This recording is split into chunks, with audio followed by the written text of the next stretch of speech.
Hey guys, I am back today with a video that I initially thought might be a little too late in the year to do, but better late than never. So I thought I'd share with you my 2024 best and worst luxury purchases. Curating this list kind of helped me reflect on my purchases from last year. And while I don't want to label like certain purchases as like my worst purchase, I do have some thoughts on certain pieces. So I thought I'd mention them. I'm gonna try to go in like a chronological order. So starting with the Chanel Scuba top that you guys know I love. This is definitely one of my best purchases of 2024. It's such a classic Chanel piece in my opinion. And yeah, there are some like recognizable logos, but it's not like the loudest piece. So I feel like I could definitely wear this for a long time. So I just realized this piece actually came before that one. But speaking of Chanel ready to wear, I wanted to mention this one. This I got in Paris, that Rue Cambon boutique. Even though I love this piece as much as I love the black one that I just showed you, this unfortunately I have not worn out yet because of how shiny it is. I have a very similar piece that's like a purple, more like a gray tweed shorts from Versace that I wear all the time. That one is much more subtle. It doesn't have all these sequins throughout, so I actually got like a ton of use out of that. But this one, on the other hand, I just feel like where I live is not ready for this. It's a little too casual. Like every time I want to wear this out, it feels a little too much, like too sparkly. And because of how sparkly it is, every time I try to wear this out, I kind of had like a hard time trying to figure out like what kind of top to wear this with. So this year I made like a mental note to wear this out at least once. So we shall see how that goes. I guess we're just gonna go through all the ready to wear pieces that I had, but this is the very last piece. Pretty sure this also fits that chronological order, but this is a tank top from Saint Laurent. This, along with those purple shorts, I have not worn out yet. Maybe I did wear it once, I'm not sure, but with like a jacket probably. But I think that's the only way to wear this one because I didn't realize how see-through this top was until I actually received it. It is 100% wool and it's very, very sheer. Like you can even see my hands. So I feel like the only way to go about this is to wear like an intentionally showing bra or wear some kind of jacket on top. And I'm pretty sure I went with a size extra small, but I feel like, I don't know, like maybe I should have sized down. There's something about it, it just looks a little too, it's kind of like meh on me, like just on its own. I don't know, it's like flowy, it's too sheer, but it has the little logo that I love because it's in red. I really prefer all the logos to be like in the front and center. If I'm getting a top with some kind of logo, I always want it to be like front and center. And I just loved this placement, how it's like in the middle of your chest. And the black Chanel Scuba top, you also saw that it was right here. I just thought this was really unique. You know, the directions like for how to like wash and stuff, you can see the whole thing. So I'm probably gonna like cut this off when I wear it out. But I will say, when you wear some kind of like blazer or any like jacket that like folds in, it looks amazing just to have like a little bit of this like peek through. And recently I saw that there's more variations of this tank top, and instead of this wool fabric, now they have, or maybe they had, like a dark gray cotton fabric. I'm pretty sure it was cotton. So it's not sheer, it's just like a tank top, regular tank top with a black logo this time. I really want that one. So this top also was kind of a bust, but I will definitely make sure to wear this out at least once this year. And then the next one, I believe in the chronological order, was this. This was my very first quota bag from Hermes, Kelly 25 in Vertigo. The color is kind of getting like washed out, but this color is like a true green with the tiniest bit of blue.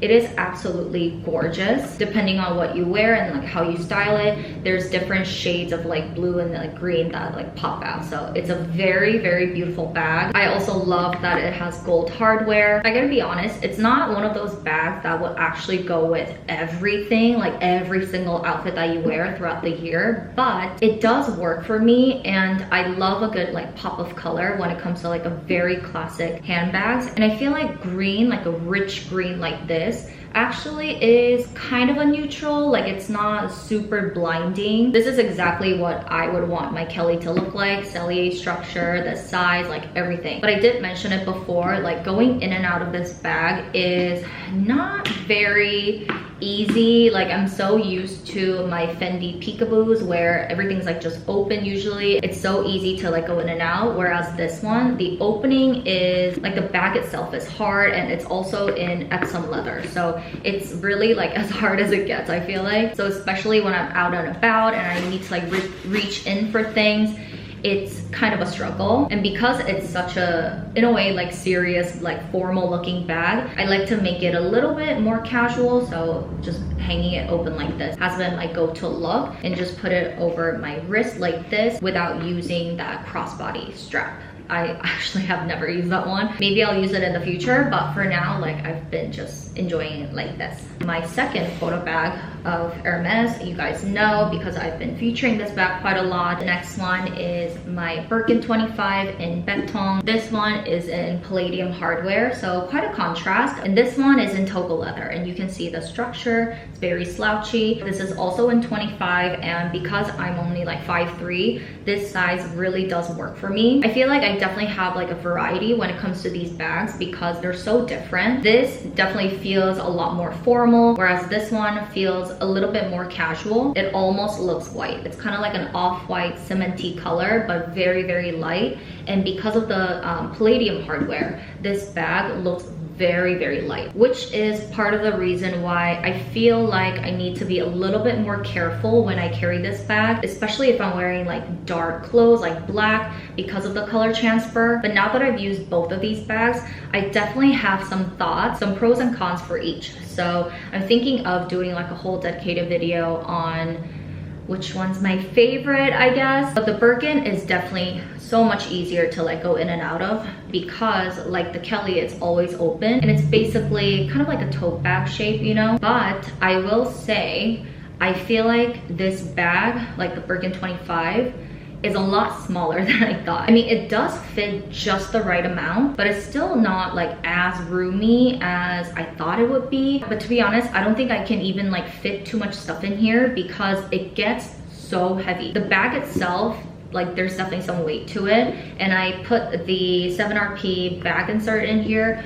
and then once I put my camera, it gets really, really heavy. And I do have really tiny wrists, and even then, if I'm wearing something bulky, even now, if you have any like bracelets and stuff, it's not the smoothest like experience. I have one more handbag to share with you, and it's this one, the Celine Triumph in the wicker, what did I used to call it? I forget. This one I still absolutely love. This chain is really, really good quality, very substantial, but it is not adjustable. So all you can do is pretty much like a shoulder bag, and then you just open it like this. It's a really fun like picnic basket almost that actually fits nothing. That's my issue with this bag. I didn't realize at the time of buying this bag that my camera wouldn't fit. So that's kind of like my dilemma with this bag, even though I love this, and there's no other like summer bags that scream summer in my collection. And I think this is still amazing for when you just, you know, have like a light lunch or like explore the town, like on vacation, like something like that, or just every day too. It's really nice. It's a good size if you don't need to carry around your camera. It does fit your phone, maybe a slim wallet, like a card holder, and then maybe like a lip product, and that's it. And as I mentioned before, there is no give like whatsoever with this bag. You can't even stretch it out. You can stretch out a little bit like in the body of the bag, but like not that much. And this opening is so hard that you're not going to be able to like really do much with it, which is why my camera doesn't go in at all. It's a very specific problem to have, but it is definitely something that made me consider or reconsider purchasing some other bags, because now if my camera doesn't fit, like I really think twice about it. But that's really on my part, because when I was ordering this, they didn't have it in the store. So I just used their regular leather Triumph bag to make sure that the camera fit. And of course, because that one's leather, it did fit like very comfortably. But maybe it's a good thing that my camera doesn't fit, because then this bag would have been really, really heavy. Like the chain is so heavy and the bag itself is like not that light, but it's a very well constructed bag. I really do like this. I love the amazing like shiny gold, so I can't wait for summer to carry this bag again. I feel like this video is kind of turning into like a luxury purchase review video because I feel like each piece has its own like pros and cons. Oh, but the next one, dare I say, is a perfect purchase.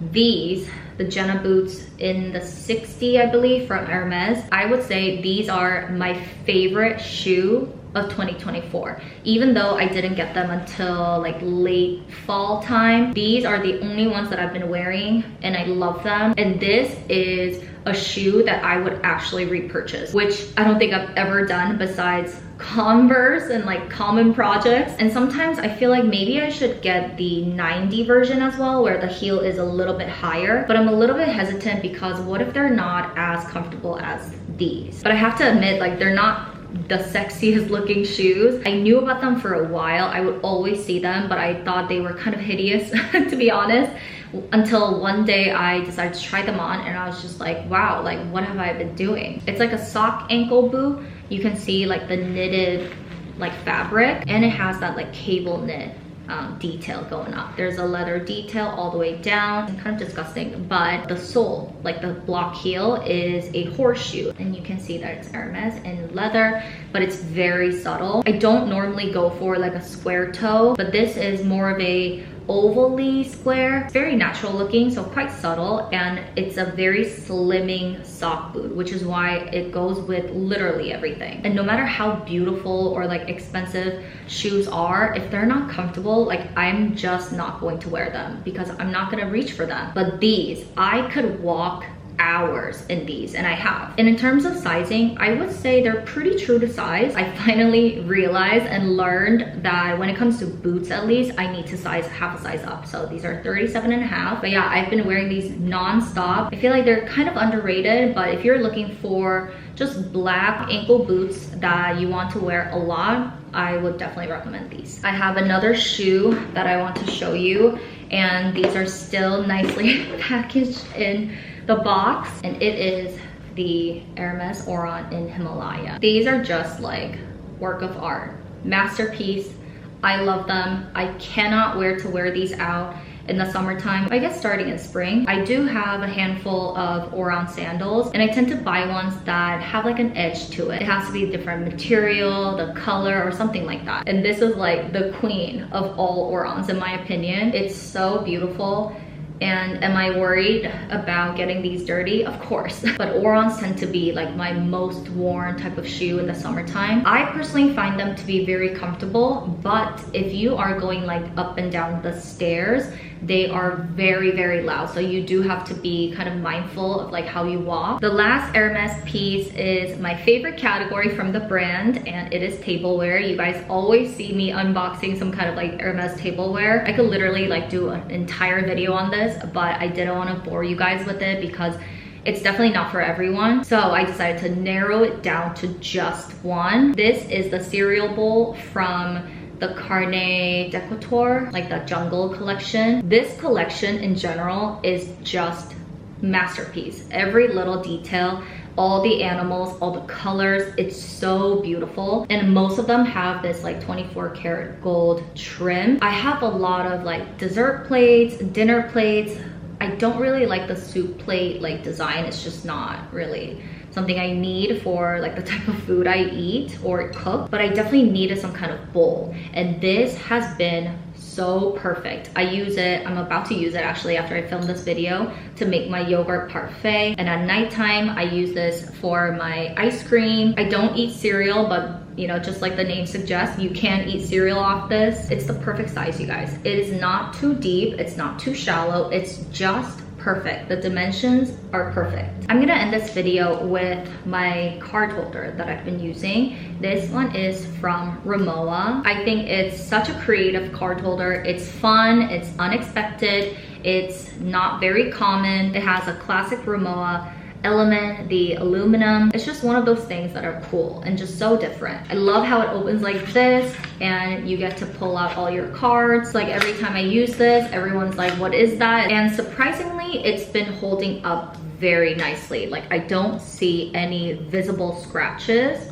I mean, I do see like little, maybe that's just dirt. I was getting a little bit tired of using leather card holders. The Chanel one has been like so stretched out that unless I put a lot of stuff in there, like everything would just like fall out, which is one of the reasons why I wanted to kind of try something else, because once the leather stretches out, like that's it. And the alligator ones I was using, it was just a little too tight. So every time I would have to like pull out my card, it was just like, it wasn't smooth. So I just had 5 cards in there and I would say that's pretty much the maximum. But what's genius about this, it is designed in a way that at the very end, like right here inside, it kind of holds onto your cards. So let me try to demonstrate. So when you push it in, it goes in like smoothly, like a butter through the knife, like that kind of feeling.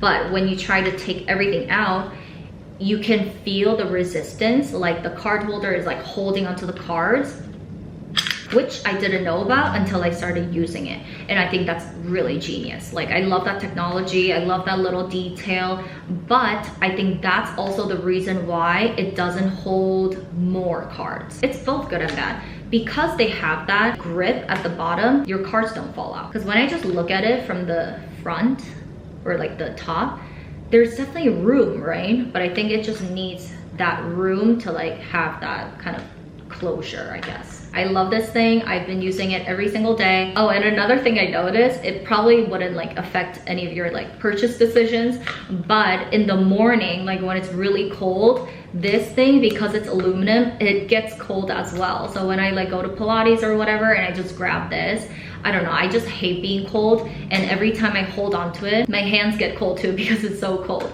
So that's just like another thing I noticed and thought I'd share. So that was it, you guys. I think that was everything that I had on my list. Yeah, I know I've done like a mid-year roundup last year around like the summertime where I talked about like the Kelly, the Celine candle, all that stuff. I didn't want to be too repetitive, which is why I tried not to mention like some of the products that were in that video. But now that you've made it this far, I will say from that list, I still consider the Celine candle in that specific scent to be my absolute favorite. I'm almost done with it, which is why I kind of stopped using it, but I will definitely repurchase once I run out of it. That candle, that scent, it's everything. So that was it, you guys. I really hope you enjoyed this video. Let me know if you have any questions, and I will